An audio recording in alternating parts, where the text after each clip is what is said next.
bom estar aqui com vocês. Meu nome é Helena, eu sou de Belo Horizonte, da Igreja Batista da Lagoinha. E é um presente de Deus nós estarmos reunidas. Eu acredito nesse mover do Senhor que está acontecendo nos últimos tempos sobre as mulheres, sobretudo porque eu acredito que uma mulher sarada é um lar sarado.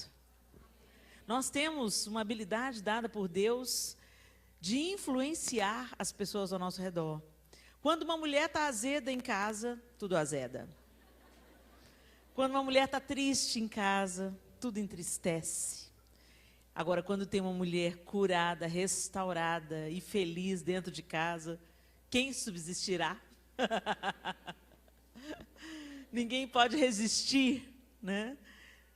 A gente tem esse poder dado por Deus, essa habilidade que Deus nos deu. E o diabo, como ele sempre faz, ele tenta distorcer algo lindo, algo santo, algo criado por Deus, para a glória de Deus. Ele tem conseguido distorcer e transformado muitas vezes a habilidade de influência em manipulação. Jezabel muitas vezes toma o domínio dos nossos lares.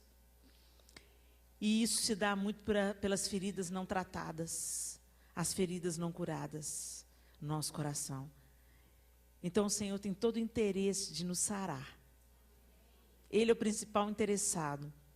E uma das coisas que tem abortado a vontade de Deus para nós nesses dias é a falta do conhecimento de Deus como Pai. A gente diz muito, Deus é Pai, Deus é Pai. Mas na hora de se relacionar com Deus como Pai, a história é outra, né? Eu queria que você abrisse a sua Bíblia comigo no livro de Lucas, capítulo 15.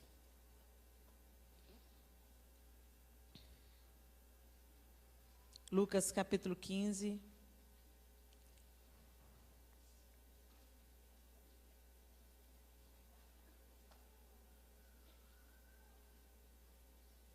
A partir do verso 11, uma história bem conhecida de todas nós. Eu não me canso de pregar sobre essa mensagem. Talvez em alguma outra ocasião você já tenha me visto pregar sobre essa palavra. E enquanto eu respirar, eu vou pregar essa palavra. Porque eu acho que é uma revelação de Jesus a nós. Que se as pessoas entendessem como nas parábolas o Senhor Jesus estava nos entregando chaves do reino de Deus, de verdades do reino. E nessa parábola, de uma maneira especial, Jesus estava revelando Deus como Pai. Nenhuma outra religião faz isso. Só o cristianismo apresenta um Deus Pai. E a partir do verso 11 do capítulo 15 de Lucas, a parábola de Jesus, a história, a ilustração de Jesus, para que a gente entendesse. Sabe aquela gíria que a gente fala hoje em dia? Precisa de eu desenhar? Pois é mais ou menos isso que Jesus estava fazendo aqui com essa parábola. E disse, um certo homem tinha 2 filhos. E o mais moço deles disse ao pai, Pai, dá-me a parte da fazenda que me pertence. E ele repartiu por eles a fazenda. E poucos dias depois, o filho mais novo, ajuntando tudo, partiu para uma terra longínqua e ali desperdiçou a sua fazenda, vivendo dissolutamente. E havendo ele gastado tudo, houve naquela terra uma grande fome e começou a padecer necessidades. E foi, e chegou-se a um dos cidadãos daquela terra, o qual o mandou para os seus campos a apacentar porcos. E desejava encher o seu estômago com as bolotas que os porcos comiam, e ninguém lhe dava nada. E caindo em si, disse, quantos trabalhadores de meu pai têm abundância de pão, e eu aqui pereço de fome? Levantar-me-ei e irei ter com meu pai, e dir-lhe-ei, Pai, pequei contra o céu e perante ti, eu já não sou digno de ser chamado teu filho, faze-me como um dos seus trabalhadores. E levantando-se, foi para seu pai, e quando ainda estava longe, viu seu pai, e se moveu de íntima compaixão, e correndo, lançou-se-lhe ao pescoço, e o beijou. E o filho lhe disse, Pai, eu pequei contra o céu e perante ti, e já não sou digno de ser chamado teu filho? Mas o pai disse aos seus servos: trazei depressa a melhor roupa e vestilho, e ponde-lhe um anel na mão e sandálias nos pés. E trazei o bezerro cevado, e matai-o, e comamos, e alegremo-nos. Porque este meu filho estava morto e reviveu, tinha se perdido e foi achado, e começaram a alegrar-se. E o seu filho mais velho estava no campo, e quando veio e chegou perto de casa, ouviu a música e as danças. E chamando um dos servos, perguntou-lhe o que era aquilo. E ele lhe disse: veio teu irmão, e teu pai matou o bezerro cevado, porque o recebeu são e salvo. Mas ele se indignou e não queria entrar. E saindo o pai, estava com ele. Mas respondendo ele, disse ao pai: eis que te sirvo há tantos anos, sem nunca transgredir o teu mandamento, e nunca me deste um cabrito para alegrar-me com os meus amigos. Vindo, porém, este teu filho, que desperdiçou a tua fazenda com as meretrizes, mataste-lhe o bezerro cevado. E ele lhe disse: filho, tu sempre estás comigo, e todas as minhas coisas são tuas. Mas era justo alegrarmos-nos e regozijarmos-nos, porque este teu irmão estava morto e reviveu, tinha se perdido e foi achado. Meu Deus! A gente imediatamente se vê no papel do filho mais moço, em algum momento da nossa vida. A gente toma posse da herança de Deus, saúde, inteligência, habilidades, dons, talentos. A gente toma posse de tudo aquilo que Deus nos deu, mas a gente vive a vida à nossa própria maneira. A gente quer que Deus tenha uma aliança com a gente, mas a gente quer independência. Como todo filho adolescente. Quem é mãe aqui? Deixa eu ver. Quantas já tem o filho na adolescência? O Senhor te abençoe, minha querida.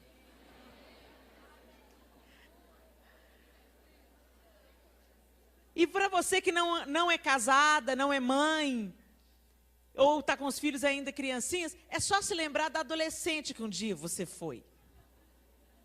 O que você planta, você colhe. O fato é que o adolescente, ele tem uma sensação de que já sabe tudo na vida. Que nada de ruim vai acontecer com ele. Acontece com os outros. Porque os outros são vacilão, mãe. Eu sei. A arrogância juvenil. E esse rapaz aqui não fala a idade dele. Jesus ilustrou, mas disse que era o filho mais moço. E eu fico imaginando esse rapaz assim com seus 17 anos. Minha imaginação. É bem típico, né? Quero viver minha vida.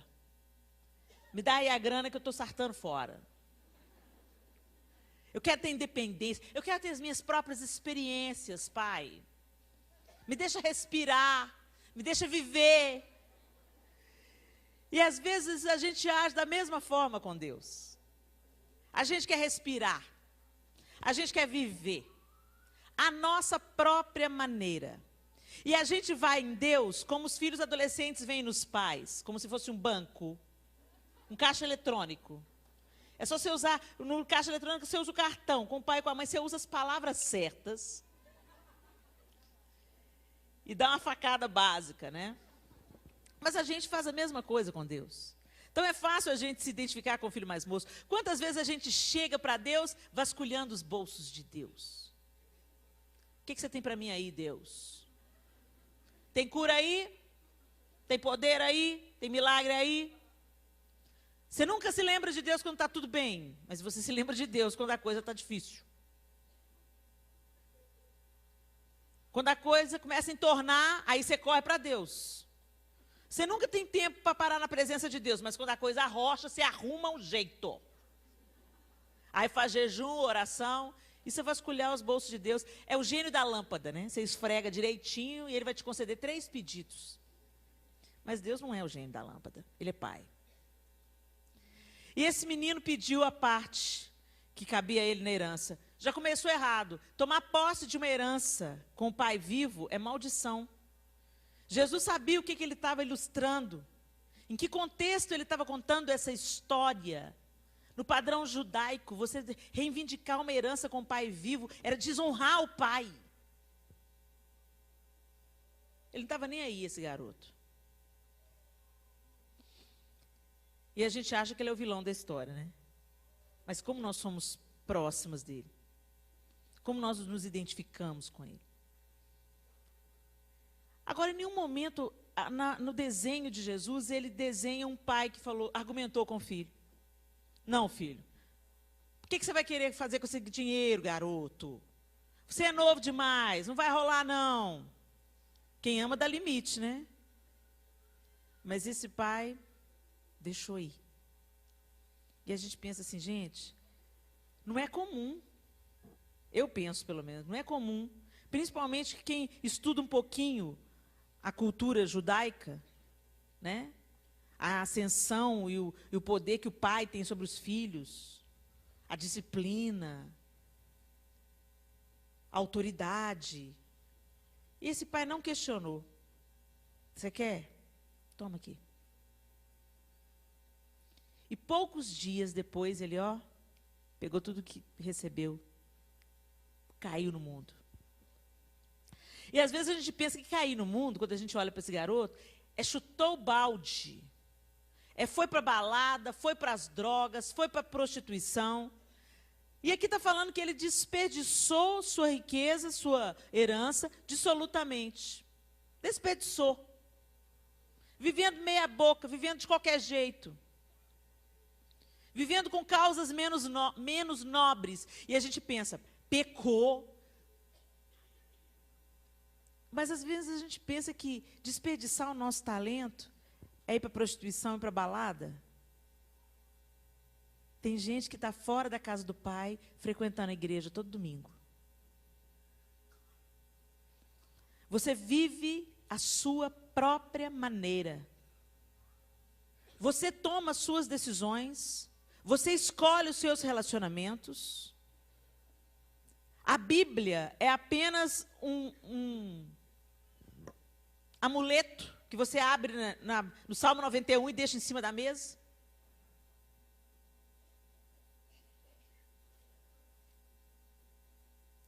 Isso é viver uma vida dissolutamente.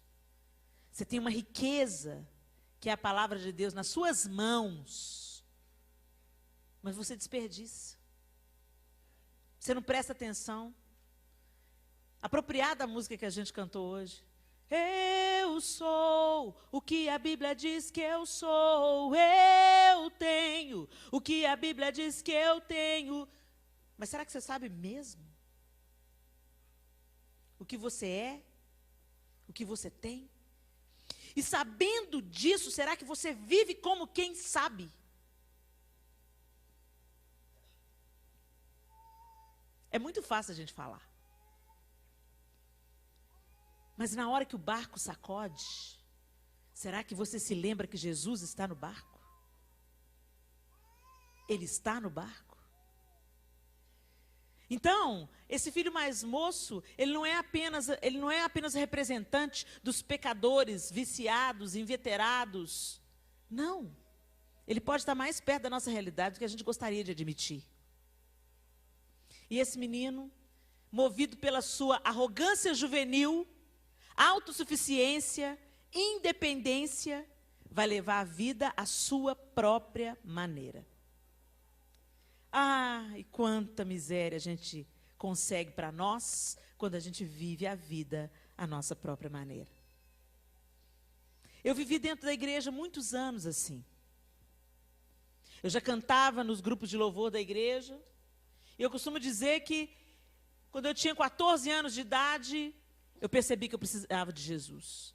Aí eu convidei Jesus para vir morar no meu coração, entrar na minha vida, como quem convida alguém para entrar no carro. Só que eu não dei o volante para ele eu dei o banco de trás. Entra aí, Jesus, eu preciso tanto de você na minha vida. Entra aí, fica à vontade. Pode sentar aí no banco de trás. Deixa que eu sei muito bem o que eu estou fazendo, já sei dirigir, tenho carteira.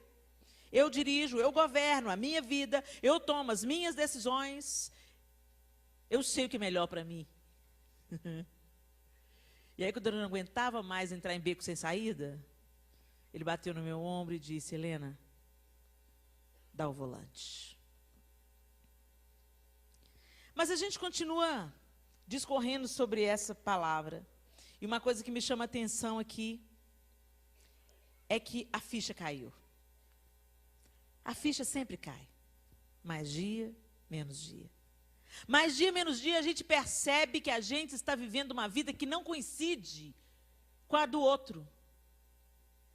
Um dia eu estava na igreja e eu percebi assim, gente, eu estou na igreja há anos. Eu canto no louvor, mas eu continuo invejosa. Eu continuo arrogante. Eu continuo com um senso de rejeição terrível. Qualquer coisinha que uma pessoa falasse assim, meio atravessado para mim, acabava comigo. Se alguém não me cumprimentava, o tempo fechava. Eu era uma pereba ambulante. Mas a gente não pensa que é. O problema sempre é o outro. O outro é o problema. Eu sou incompreendido. Eu sou perseguido. Eu no centro. Eu com tudo. O orgulho não se manifesta só com o nariz empinado, não. O orgulho também se manifesta com a supervalorização das nossas dores, das nossas feridas, como se a gente fosse uma vítima. O problema é o outro. O problema é sempre o outro. E eu percebi que as pessoas do meu lado, elas estavam fluindo, elas estavam sendo saradas, elas estavam sendo usadas por Deus, e eu continuava paralisada, dando voltas no deserto, andando em círculos, com a minha rebeldia, com a minha obstinação, com a minha inveja, com a minha arrogância, com a minha presunção, com a minha rejeição que eu mascarava. Todo mundo que você vê assim, muito se achando, está de rejeição até o tampo. Fica a dica. Antes de você falar assim, nossa, fulano é tão arrogante, ora por ela. Ela precisa de libertação. Põe uma máscara de que está tudo bem, está tudo maravilhoso. Uma máscara de segurança, de autoconfiança. Geralmente, quando você vê uma mulher, fala assim, eu sou linda. Normalmente, gente, claro que tem suas exceções. Quando você vê uma mulher, 90% dos caras falam, eu sou linda, eu sou demais. Põe a mão na cabeça dela que ela chora.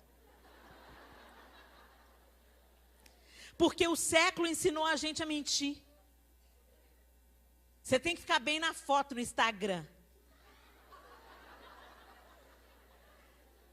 No Instagram, nós estamos vivendo a era da aparência. Todo mundo parece lindo, maravilhoso, sarado, uma vida linda. Outro dia eu postei uma trouxa de roupa para passar. Outro dia eu postei uma trouxa de roupa para lavar. Eu lavo roupa. Eu passo roupa. Eu arrumo cozinha, faço almoço. Se você chegar na minha casa, eu estou de calça de moletom, tênis, o cabelo amarrado para não cair cabelo na comida. Dona de casa, normal. Mas ninguém posta isso no Instagram. Todo mundo se posta maquiada, linda, arrumada, glamurosa. Devia chamar Instagram. A vida de todo mundo é linda na internet, mas isso não é verdade. Não é verdade. A gente aprende a mentir. A gente aprende a maquiar. E aí é pior, sabe por quê? Porque demora mais tempo para ser sarado. E um dia eu não me aceitava assim. Um dia eu parei, olhei e falei, meu Deus, tem mais de 10 anos na igreja. E eu continuo sendo a mesma pessoa. É aí que eu considero que Jesus estava batendo no meu ombro, dizendo, passa o volante para cá. Chega, deixa eu governar. Deixa eu arrancar o que foi edificado, que não fui eu que edifiquei. E a gente não gosta disso, porque isso é extremamente desconfortável. Como a gente gostaria que tudo fosse fácil. Mas não é. Esse menino, um dia a ficha caiu. ele também se descobriu. Puxa vida. Eu estou desejando comer comida de porco. Tem alguma coisa errada. Talvez você tenha vindo aqui nesse congresso porque você descobriu que tinha alguma coisa errada. Puxa vida, os meus relacionamentos, todos estão com problema. Estou com problema com minha sogra, problema com meu marido, problema com meus filhos, problema com meu irmão, problema com meu pai, problema com minha mãe. Tem alguma coisa errada. Puxa vida, eu estou tão insatisfeita com a minha vida. Está tudo tão patético, está tudo tão monótono. Tem alguma coisa errada. Puxa vida, o tempo passa, mas eu continuo sendo a mesma pessoa. Tem alguma coisa errada. Eu vou voltar. Eu vou voltar para casa do Pai. Eu quero o favor dos braços do meu Pai. Só que esse menino pisou tão feio na bola que ele falou assim, ensaiou o discurso. Vou chegar para o papai e vou dizer, Pai, pequei contra o Senhor. Ele ensaiou e disse o que ele se prometeu dizer. A historinha de Jesus diz que ele levantou-se, foi para o seu pai. E quando ainda estava longe, viu seu pai. Eu fico imaginando, por que Jesus ia contar essa história dessa forma? O que Jesus está querendo dizer nas entrelinhas? Que mesmo quando o garoto estava longe dele, os olhos do pai aguardavam a sua volta. É tão interessante que não fala que o pai saiu à busca do filho. Não é interessante isso? Mas que os olhos dele estavam na estrada, estavam. Porque quando veio longe, ele já viu. Então eu imaginava esse pai, toda vez que passava perto do portão, punha os olhos lá no fundo. Qualquer hora dessa ele volta. Qualquer hora dessa a ficha vai cair. Qualquer hora dessas ele vai amadurecer. Qualquer hora dessas ele vai perceber que aqui é a casa dele, aqui é o lugar dele. Que não tem alegria em outro lugar. Do mesmo jeito que o Senhor olha para a gente. Sempre. Sempre, mesmo quando nós estamos distantes. O olhar de Deus nos aguarda. E quando Ele vê de nós uma mínima inclinação para voltar para Ele, Ele vem ao nosso encontro. Você dá um passo e Ele percorre o resto do caminho por você. E Ele não só percorre o resto do caminho por você, Ele se lança ao seu pescoço, te beija. Vocês estão ouvindo o que eu estou ouvindo? Que manifestação foi essa?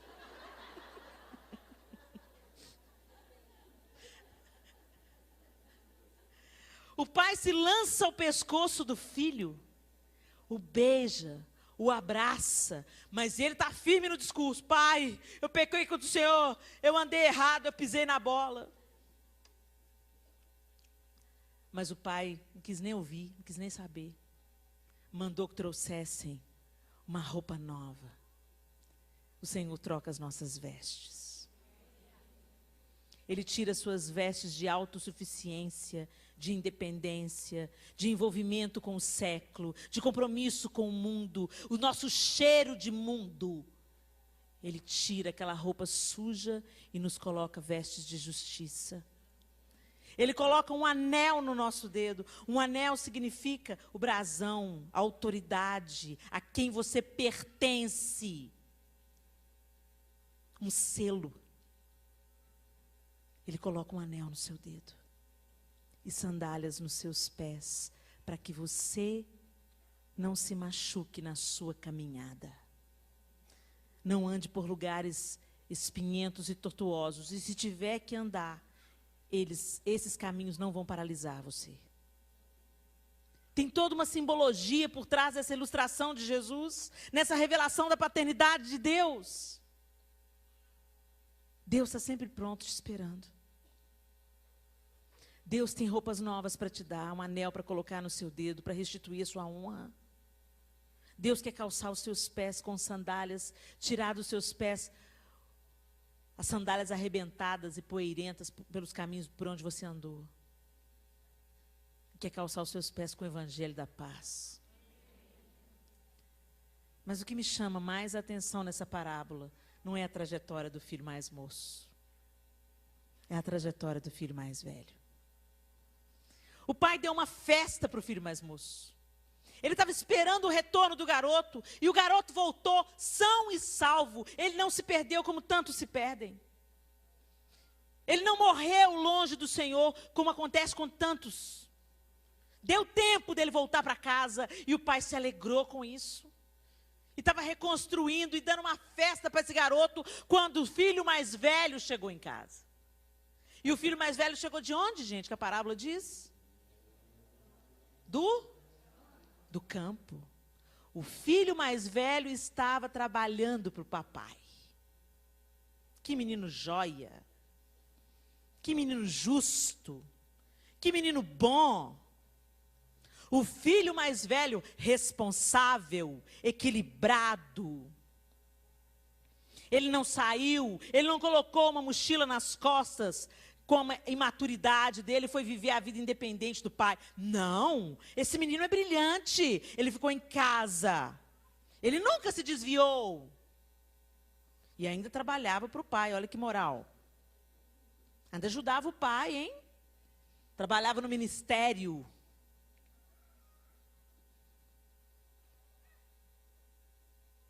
Ele estava no campo. E quando veio e chegou perto de casa, ouviu a música e as danças. E aí é que me chama mais atenção nessa parábola. E chamando um dos servos, perguntou-lhe, o que é isso? Ok, você está na sua casa. Você mora com seu pai, com a sua mãe, com seu marido, com quem você mora. Você chega do trabalho, de um dia exaustivo, e de longe você percebe que tem uma festa de arromba na sua casa. Tem música, tem dança, tem comida, um falatório. Fala sério, o que você faria? Anda mais depressa, o que está acontecendo? Quem chegou? Quem está aí? O que foi? Não, não esse. Chamou um empregado e perguntou, o que é que está acontecendo? Esse versículo nos dá o diagnóstico da mentalidade do filho mais velho. Intimidade com o pai? Nenhuma. Quem tem intimidade, entra porta adentro. Não pega informação de terceiros. Era um filho com mentalidade de empregado. E é o que está assolando a maioria de nós, nesses dias. A gente faz para Deus e acha que isso substitui o nosso relacionamento com Ele. E por isso continuamos perebentos. Por isso continuamos sem acessar a cura que Deus Pai tem para nós. Esse menino não saiu de casa, mas ele era amargo. Coração duro. Ele trabalhava para o pai, mas não tinha nenhuma intimidade com o pai. Ele se relacionava com o pai através de empregados como ele. Como muitos de nós. A gente vai atrás do profeta, a gente vai atrás do pastor, mas a gente não dobra os joelhos no nosso quarto e busca a face de Deus até discernir a voz dele.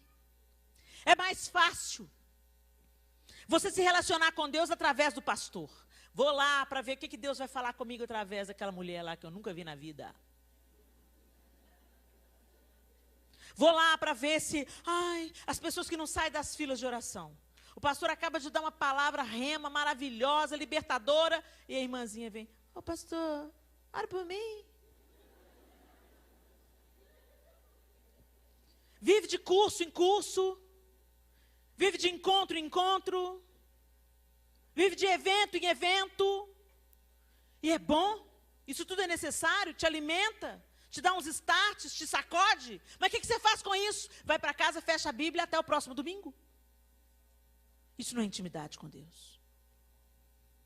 Quando eu era namorada do João, nós não estávamos na época da internet, sem revelar a minha idade, claro. Foi outro dia ali, outro dia. E ele me mandou uma carta. Você nem sabe o que é isso, né? Carta é um pedaço de papel onde uma pessoa escreve com caneta. Manda via correio. Já ouviu falar? Além do Sedex 10, eles também enviam cartas. Pasme. E o correio chegou. E quando eu fui pegar as cartas na caixa de correio, tinha uma carta do João.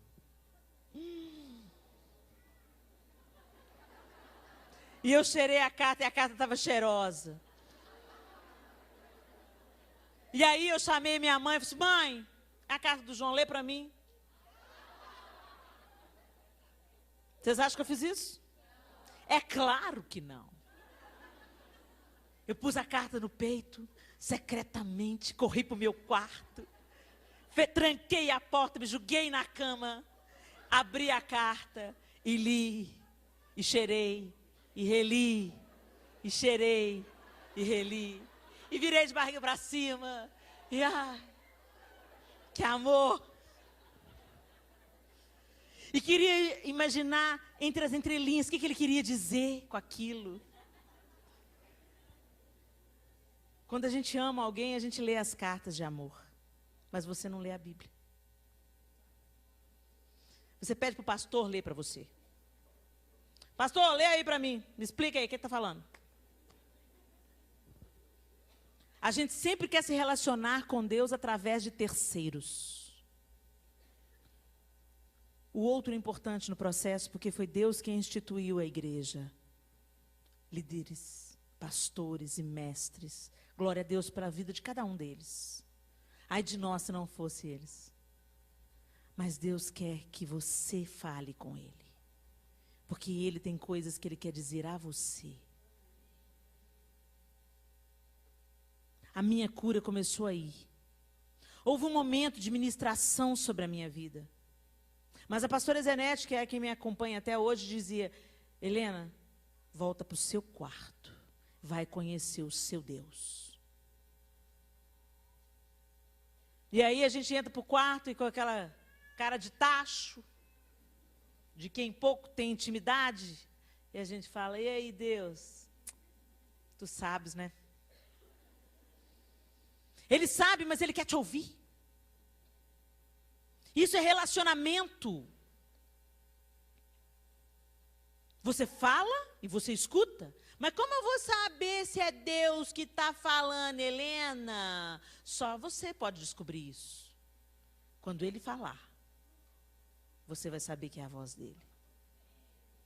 Não tem nada que se compare. Mas talvez você já caminhe há anos na igreja e não conheça a voz de Deus. Por isso que você continua ferida. Por isso que você continua presa no passado. Por isso que sua vida não flui. Por isso que seus relacionamentos estão frustrados. Por isso que seu coração está azedo. Por isso que você está amarga. Porque você não conhece a fonte da doçura. Está diante de você. Rios de águas vivas estão jorrando dessa fonte. Mas você fica só olhando.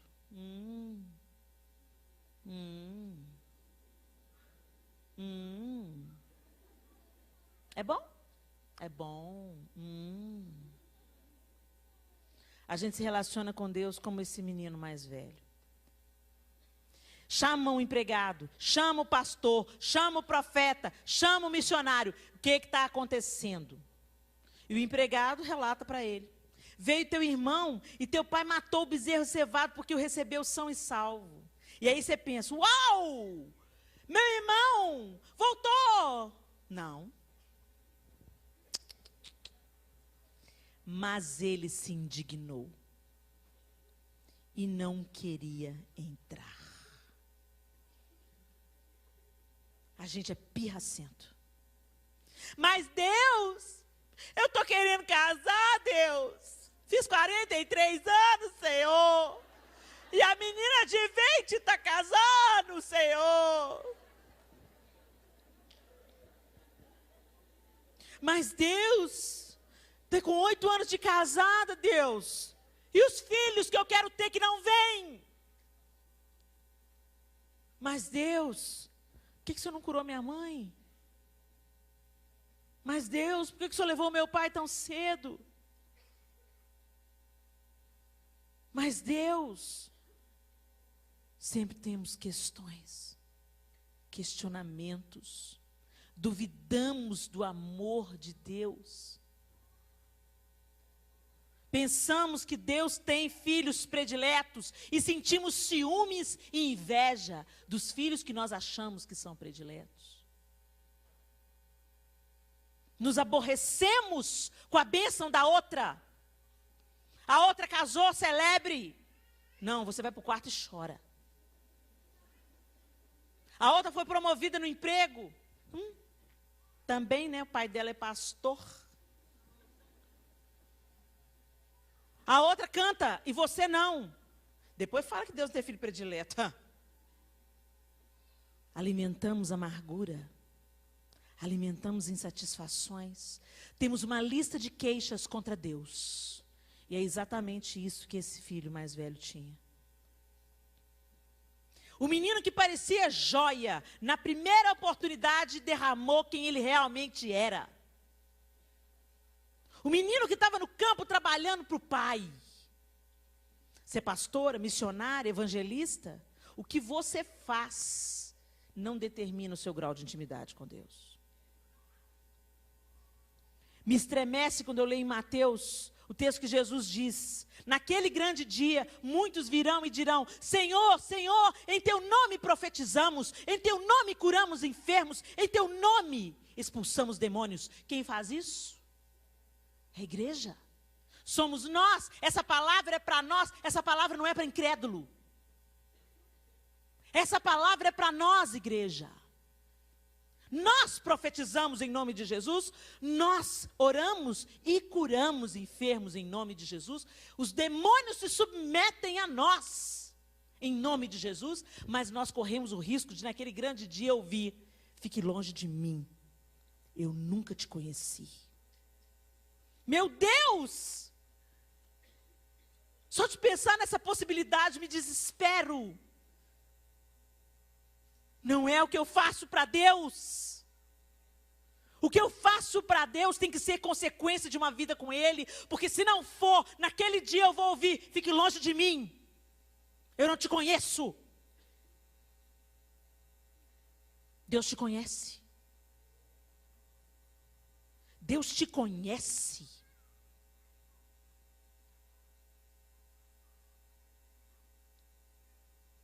Conhecer e ser conhecido. É disso que se trata. Não se trata de fazer para ser aceito. O que tinha que ser feito para nós sermos aceitas já foi feito na cruz. A obra foi completa. Mas nós ainda acreditamos que podemos fazer barganha com Deus. Não, eu vou viver direitinho. Eu vou fazer tudo direitinho, eu vou trabalhar na obra, eu vou falar da palavra, eu vou profetizar, eu vou curar, eu vou expulsar demônios, e daí? Esse garoto estava na fazenda do pai, estava trabalhando para o pai, mas não conhecia o pai que tinha. E o pai, o mesmo que foi atrás do filho mais moço, olha aí Jesus revelando mais uma vez a disposição do coração de Deus em relação a nós. Ele saiu de casa e estava com o filho, insistia com o filho, conversava com o filho, tentava convencer o filho, como tantas vezes Deus tenta nos convencer.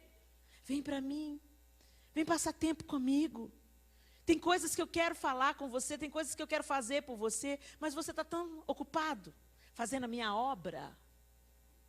Vem, entra. É seu irmão. E o pai estava com ele. Mas respondendo ele, disse ao pai: olha isso. Olha isso que Jesus está nos contando aqui, gente. Eis que te sirvo há tantos anos, sem nunca transgredir o teu mandamento, e nunca me deste um cabrito para alegrar-me com os meus amigos. Agora volta comigo lá no início da parábola. Olha no versículo 12. E o mais moço deles disse ao pai: Pai, dá-me a parte da fazenda que me pertence. E ele repartiu por eles a fazenda. Quando o filho mais moço recebeu a parte dele, o mais velho também recebeu. Que história é essa de eu estou aqui te servindo, o senhor nunca me dá nada? Que história é essa?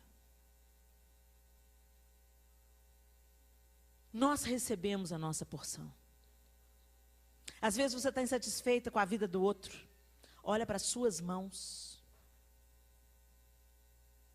Tem um estudo científico que prova que a maioria das pessoas só percebe o quanto eram felizes quando perdem alguma coisa. Você só descobre como sua mãe era maravilhosa quando ela morre. Você só percebe a falta que seu pai faz quando ele vai embora. Você só percebe que o seu marido, apesar de toda a adversidade, era um homem bom quando ele te deixa por outra mulher. A gente está com a bênção na mão, mas de olho na bênção do outro. O que o outro tem? O que o outro está recebendo? O que o outro ganhou? Qual é o dom do outro? Olha para a sua mão, mulher. Deus te deu algo. Deus te deu possibilidades. Mas você resolveu pôr a lupa e potencializar tudo que está dando errado na sua vida. Enquanto você fizer isso, não tem cura para você. Cura começa pelo arrependimento e pela gratidão. Entrai por suas portas com ações de graça, e nos seus átrios com hinos de louvor. Rendei-lhe graças e bendizei-lhe o nome, porque o Senhor é bom, e a sua misericórdia dura para sempre, e de geração em geração a sua fidelidade. Deus é bom, Deus é bom, Deus é bom, Deus é bom, Deus é bom, Deus é bom. Ele não nos deve nada. Tudo que ele tinha que dar, ele já deu. Senhor, mas se o Senhor me ama mesmo, manda profeta ligar para mim agora, Jesus. Mas a palavra de Deus diz, mas Deus prova o seu amor, por ter Cristo morrido na cruz, sendo nós ainda pecadores. Mas você não se lembra disso, porque você não lê a Bíblia. Você não lê as cartas de amor, do seu amor. Você se relaciona com Deus através de outros empregados. Você não para na presença de Deus.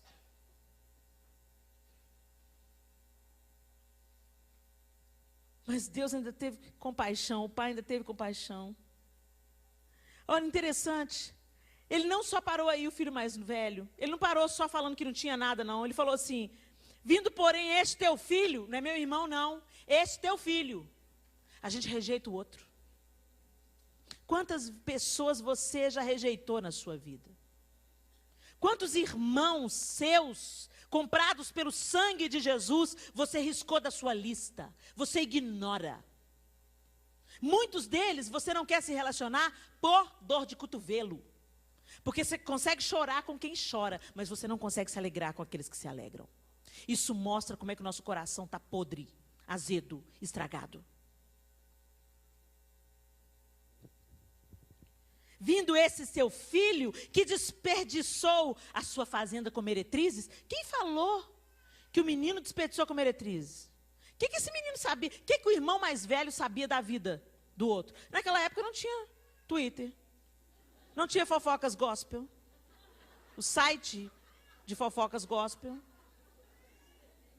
Como é que ele ficou sabendo? Não tinha telefone, não tinha fax, não tinha telegrama. Como é que esse menino, com que ousadia que ele falou que ele desperdiçou o dinheiro com meretrizes? O que ele sabe? Nós somos assim. Acusamos os outros. Ficou sabendo quanto fulano está cobrando para ministrar? Um absurdo. Já sentou com ele? Já conversou com ele? Tem peito suficiente para falar, irmão, fiquei sabendo que você está cobrando tanto para ministrar. O que a Bíblia diz sobre isso, cabra? Não tem peito para falar com ele. Na frente todo mundo fica, oi fulana, paz do Senhor. Mas por trás, ó, desce a lenha. Filho mais velho. Acusamos os nossos irmãos como se nós não tivéssemos nossas próprias faltas. Ai de mim! A Bíblia diz que com a mesma severidade que eu julgar, eu vou ser julgada. Ai de mim! Fecha a sua boca. Ao invés de ficar fritando os líderes, a milanesa. Você vai ter que comer do fruto das suas palavras. Pensa nisso. Às vezes a gente anda encurvada, pesada, dolorida, ferida, por muita coisa que a gente conversou sem precisar de conversar. A Bíblia diz para enchei-vos do Espírito, falando entre vós com salmos, cantos e hinos espirituais. Salmodiando, cantando. Você quer ser cheio do Espírito? Fala o que edifica. Não empreste sua boca para conversa fiada. Tenha nos seus lábios um cântico de gratidão. E você vai ver se sua vida muda ou não muda. A gente se mantém no deserto pelo nosso muito falar. Pelo nosso julgamento. Vindo, porém, este teu filho que desperdiçou a tua fazenda com as meretrizes, mataste-lhe o bezerro cevado. E aí o pai disse, filho, tu sempre estás comigo, e todas as minhas coisas são tuas. Vira para essa mulher que está do seu lado, fala com ela, tudo que é de Deus é seu.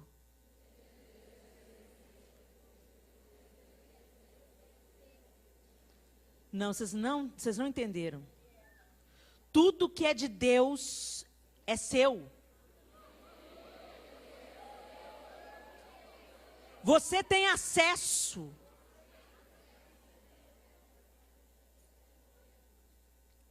Para que Jesus veio, gente? Jesus veio para nos redimir, nos resgatar e reconstruir o elo que havia sido interrompido pelo pecado. Jesus veio para nos religar com o Pai. Ele veio para nos reconciliar. O véu do templo se rasgou de alto a baixo. O que significa isso? Que você não vai precisar mais do sacerdote para entrar no Santo dos Santos no seu lugar. Você entra. Jesus reconstruiu a ponte, deixou a porta destrancada e te convidou. Pode entrar. A hora que você quiser, pode entrar. Está precisando de alguma coisa? Pode entrar. Algum pedido para ser feito? Pode entrar. Está precisando de conforto, consolo? Pode entrar. A porta está aberta. Mas a gente continua do lado de fora. Ferindo, sangrando, sendo feridos. Do lado de fora. O Pai vem e insta com você. Tenta te convencer. Volta. Entra. Vem bater um papo com o Pai. Tudo que é meu é seu. Não. Porque as coisas não estão do jeito que eu queria que estivessem. Porque eu descobri que meu marido me traiu. Porque minha irmã me traiu, me enganou e agora está se dando bem na vida. Não. Deus não mudou. Deus continua santo, soberano, poderoso e vencedor. Quem está se mantendo em cativeiro é você. Feche os seus olhos.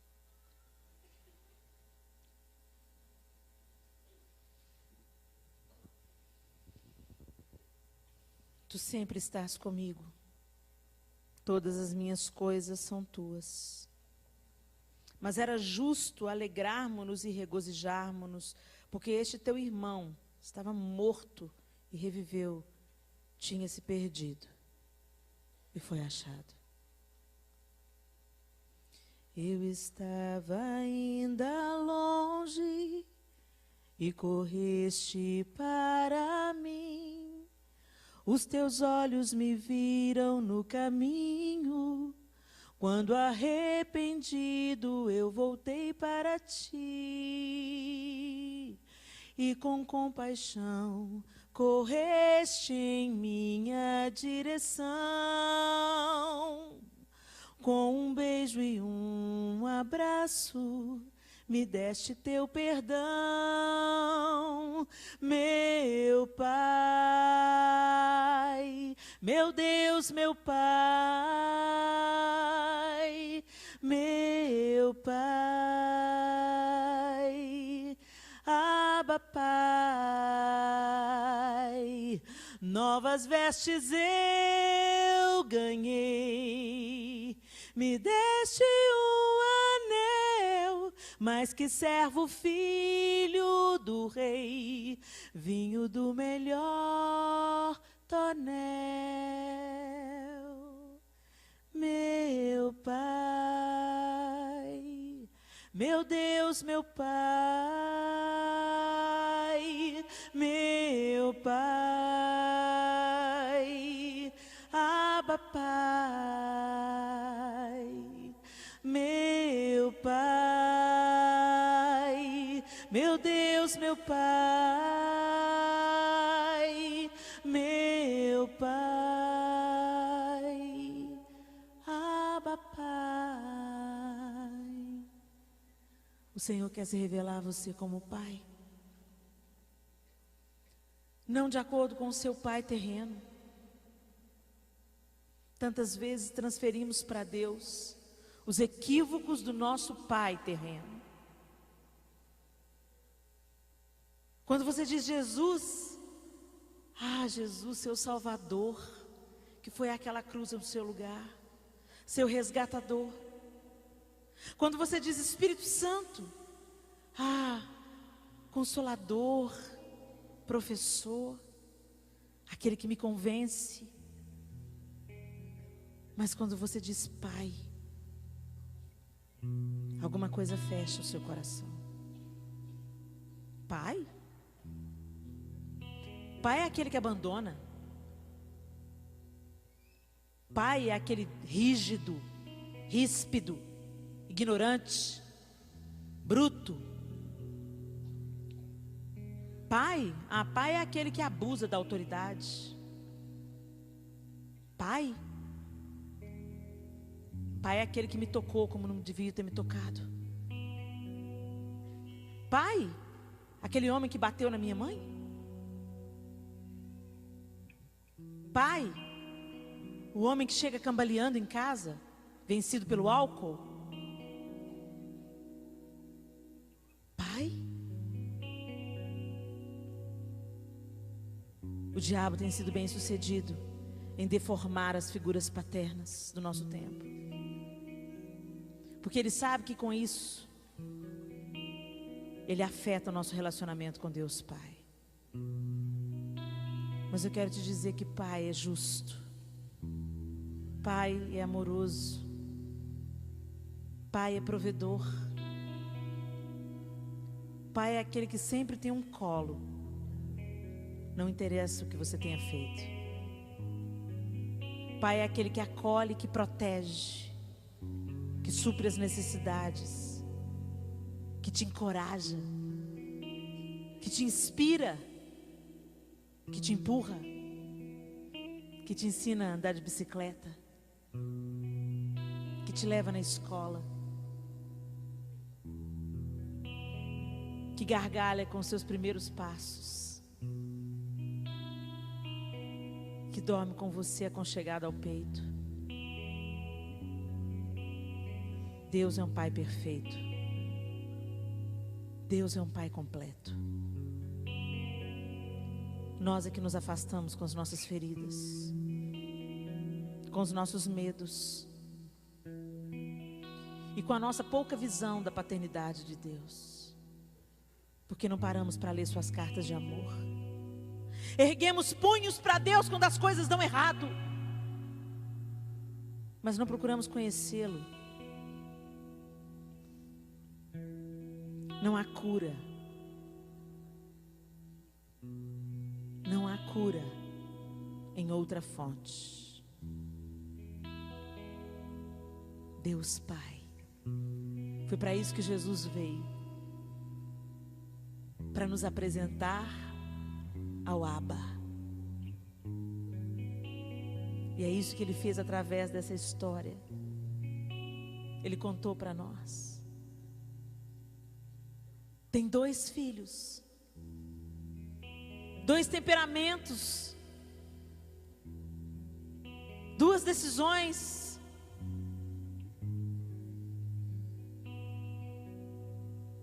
Mas o Pai se inclinou para ambos e mandou o terceiro para contar essa história e para dizer que tem esperança para nós. E a nossa esperança é nos tornarmos como o terceiro filho. Na verdade, o primogênito.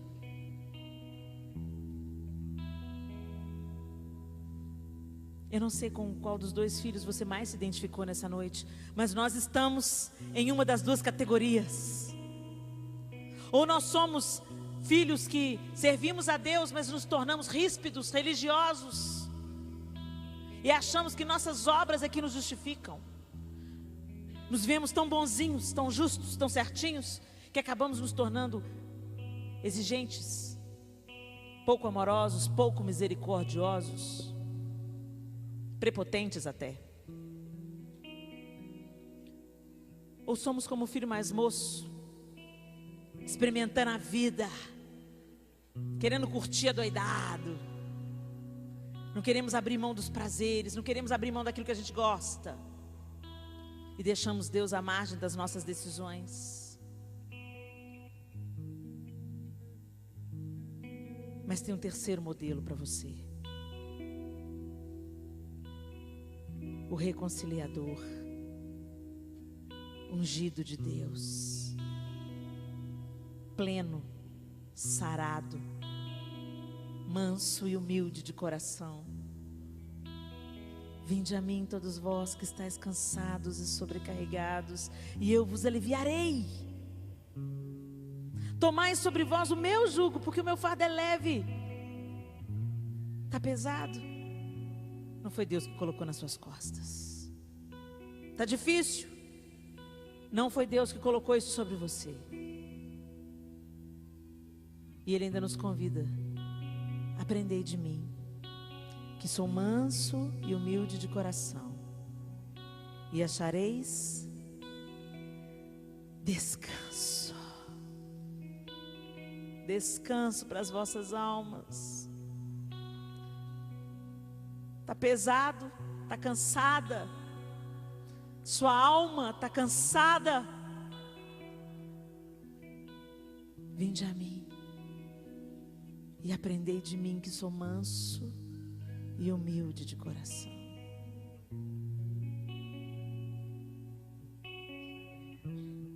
Se você aceita esse convite nessa noite, eu quero me tornar como filho primogênito. Eu quero ser mais mansa, mais humilde, plena, curada. Eu não quero ser mais como a filha mais jovem, também não quero ser mais como a filha mais velha. Eu não quero ser uma irresponsável, independente, também não quero ser uma religiosa, xiita e ríspida. Eu não quero me achar melhor, nem quero me achar o pior. Eu quero a filiação na sua plenitude. Se você quer fazer essa oração, saia do seu lugar. e venha ao altar.